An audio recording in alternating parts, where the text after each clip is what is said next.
سید المرسلین محمد صلی اللہ بس. اور یہ سب کہیں گے بھائی ساتھ میں اور سب پڑھیں گے درود پاک صلی اللہ.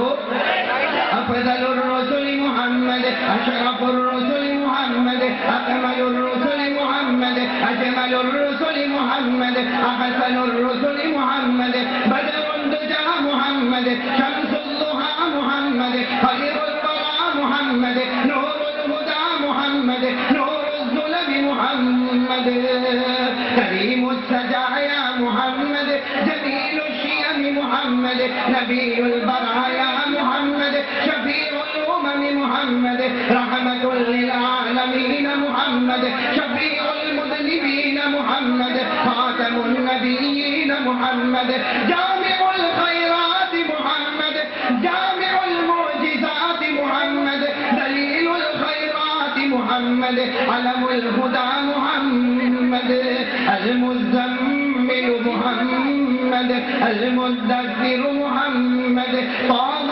محمد طاسين محمد طاسين محمد ياسين محمد صلی اللہ. اللہ تبارک و تعالی ہم سب کے بیٹھنے کو اور سننے کو قبول فرمائے.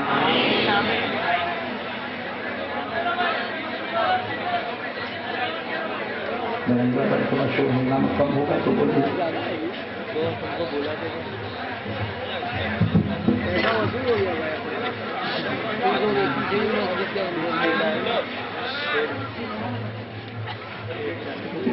بھائی ذرا سکون وقار کا ماحول رکھے. اللہ کا ذکر ہوا ہے جناب علیہ وسلم پر ہم نے درود پاک پڑھا. اللہ تبارک و تعالی ہم سب کے بیٹھنے کو قبول فرمائے. اللہ ہم سب کے سننے کو قبول فرمائے. میرے پیارے دوستوں تقریباً 1.5 مہینے کے بعد میں آپ تمام حضرات کی خدمت میں پہنچا ہوں. آپ خوش ہیں نا؟ ارے کہو نا خوش ہونا. آج میرے دوستوں میں ایک بات بتانا چاہتا ہوں, سب عمل کریں گے انشاءاللہ. دیکھو اتنی بات تو پکی ہے, اتنی بات تو پکی ہے, ہم سب گنہگار ہیں, ہم سب گنہگار ہیں. میرے دوستو ہمارے آقا محمد الرسول اللہ صلی اللہ علیہ وسلم نے صحابہ کو فرمایا کلکم خطاؤن, اے میرے صحابہ تم سب کے سب گنہگار ہو. میرے دوستو اگر صحابہ کو یہ کہا جائے کہ تم سب کے سب گنہگار ہو تو بتاؤ میں اور آپ گنہگار نہیں بن سکتے؟ بھائی میں بھی گنہگار, آپ بھی گنہگار, لیکن جناب نبی کریم صلی اللہ علیہ وسلم نے فرمایا بہترین گنہگار وہ ہے خیر الخطائین التوابون, بہترین گنہگار وہ ہے جو اللہ کے سامنے توبہ کرے, اللہ کے سامنے گرم آنسو کا ایک قطرہ نکالے. اللہ تبارک و تعالیٰ فرماتے میں اگر روٹھ جاؤں تو اے میرا بندہ مجھے منا لے, اور اللہ کو منانا بہت آسان ہے. میرے دوستو بیوی کو منانا مشکل ہوگا, ارے کسی دکان کے سیٹ کو منانا مشکل ہوگا, ارے کسی پڑوسی کو منانا مشکل ہوگا. اللہ اتنا رحمان ہے, وہ رحیم ہے, وہ کریم ہے, وہ ستار ہے, وہ وہاب ہے, وہ تواب ہے. اللہ فرماتا میرا بندہ میں اتنا رحمان اور رحیم ہوں, تیرے آنکھوں سے آنسو کا قطرہ نکلے, اللہ فرماتے میری عزت کی قسم وہ آنسو کا قطرہ تیرے گال پر آئے اس سے پہلے میں تیری مغفرت کر دیتا ہوں. تو میرے پیارے دوستو آج میں چاہتا ہوں کچھ وہ رونا ہمارے سامنے آئے جس سے اللہ تعالیٰ ہم سے راضی ہو جائے. بھائی آپ سب اس کے لیے تیار ہیں؟ میں ایک صحابی کے بارے میں آج آپ سے باتیں کروں گا, اور وہ بہت اونچے درجے کے صحابی ہے جن کا نام ہے حضرت ابو ہریرہ. کیا نام ہے؟ ساتھ میں کہو حضرت ابو ہریرہ. آج ہماری بات صرف انہی کے اوپر ہوگی. اور میرے پیارے دوستو ان کی زندگی کے وہ واقعات ہمارے سامنے آئے کہ حضرت ابو ہریرہ رضی اللہ تعالیٰ عنہ جب اللہ کے دربار میں آئے, جب ہمارے آقا محمد رسول اللہ صلی اللہ علیہ وسلم کے دربار میں آئے اور آپ نے آنسو کے قطرے بہائے, ہمارے نبی بھی راضی ہو گئے اور اللہ بھی راضی ہو گئے. اور میرے دوستو اگر اللہ ابو ہریرہ سے راضی ہوتے ہیں وہی گرم آنسو ہم بھی بہائے انشاءاللہ اللہ جل جلالہ ہم سے بھی راضی ہو جائیں گے انشاءاللہ. لیکن میرے پیارے دوستو حضرت ابو ہریرہ کی سیرت رضی اللہ تعالیٰ عنہ پر آنے سے پہلے ہم سب اپنے کلمے کو مضبوط کریں, لا الہ. بھائی کلمے کو مضبوط کرو گے انشاءاللہ, ساتھ میں کہہ دو لا الہ. ہم سب کا پیدا کرنے والا کون ہے؟ بس جتنا مجمع ویسی آواز تاکہ توحید جمے، ایسی توحید جمے میرے پیارے دوستو کہ موت کے وقت بھی ہم کو یہ کلمہ نصیب ہو جائے، لا الہ الا اللہ۔ ہم سب کا پیدا کرنے والا کون ہے؟ ہمیں روزی دینے والا کون ہے؟ علام الغیوب کون؟ ہمارا حاجت روا کون؟ ہمارا مشکل کشا کون ہے؟ رات کو دن میں اور دن کو رات میں بدلنے والا کون؟ امیر بنانے والا کون؟ غریب بنانے والا کون؟ عزیز بنانے والا کون؟ ذلیل کرنے والا کون؟ اولاد دینے والا کون؟ بیماروں کو شفا دینے والا کون؟ ہماری پریشانیوں کو دور کرنے والا کون؟ اسی لیے غوث پاک پیران پیر عالم ربانی فیض سبحانی شیخ عبدالقادر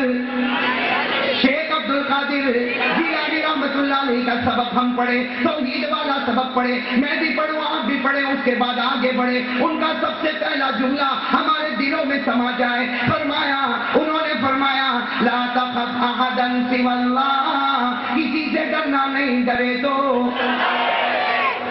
اس پر جمیں گے انشاءاللہ، لا تخف احدا سوى اللہ، کسی سے ڈرنا نہیں، ڈرے تو لا ترجو احدا سوى اللہ، کسی سے امید نہ کرنا، امید کرے تو لا تعتمد احدا سوى اللہ، کسی پر بھروسہ نہیں، بھروسہ کرے تو اللہ۔ پیرانے پیر فرماتے اے میرے دوستو اقرار کر لو، ساری ضرورتوں کا پورا کرنے والا کون ہے؟ التوحید التوحید التوحید، یا بنی یا بنی یا بنی التوحید التوحید التوحید، تدخل الجنہ بسلام آمین۔ فرمایا میرے بیٹے میرے بیٹے میرے بیٹے، توحید کا دامن پکڑ لے، تو توحید کو زمین پر پکڑا رہے گا، اللہ آسمانوں پر جنت کا دروازہ کھولے گا۔ ساتھ میں کہہ دو لا الہ، آگے بڑھے، محمد الرسول اللہ صلی اللہ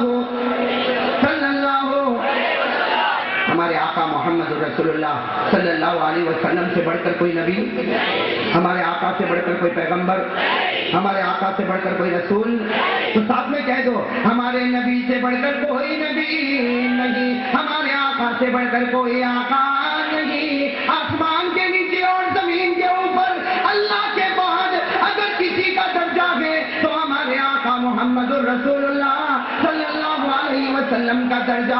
آپ کی عظمتوں سے بڑھ کر کوئی عظمت نہیں، آپ کی سیرت سے بڑھ کر کوئی سیرت نہیں، آپ کی صورت سے بڑھ کر کوئی صورت صلی اللہ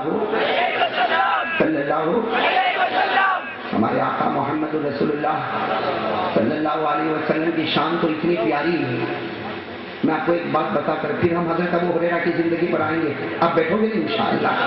میں صرف ایک بات بتاؤں میرے دوستو، ایک عربی زبان میں کتاب ہے جس کا نام ہے فتوح الشام، عربی زبان میں کتاب ہے، عربی میں اس کا نام ہے فتوح الشام۔ اس میں ایک عجیب و غریب واقعہ، میرے دوستو وہ واقعے نے ایسے میرے دل کو ہلایا، اللہ کرے کہ واقعہ ہم سب کو سمجھ میں آ جائے۔ لکھا ہے کہ وہ فتوح الشام اس کتاب میں لکھا، ایک صحابی کا نام لکھا، شاید آپ پہلی مرتبہ وہ صحابی کا نام سنو گے، وہ صحابی کا نام ہے حضرت زرار رضی اللہ تعالیٰ عنہ۔ کیا نام ہے؟ حضرت زرار، ضاد رے الف اور رے، حضرت زرار رضی اللہ تعالیٰ عنہ۔ ان کے بارے میں لکھا حضرت زرار رضی اللہ تعالیٰ عنہ، سننا، حضرت زرار رضی اللہ تعالیٰ عنہ فرماتے ہیں کہ میں وہ شام کے علاقے میں علاقے میں اللہ کے کلمے کو زندہ کر رہا تھا۔ حضرت زرار رضی اللہ تعالیٰ عنہ فرماتے شام کے علاقے میں، دیہات میں، بستی میں، جگہ میں میں اللہ کے کلمے کو بلند کر رہا تھا، اللہ کے کلمے کو بلند کر رہا تھا۔ حضرت زرار رضی اللہ تعالیٰ عنہ فرماتے میں اتنا تھکا ہوا تھا اس لیے کہ ہمارے جو کمانڈر تھے ان کا نام تھا حضرت خالد ابن ولید۔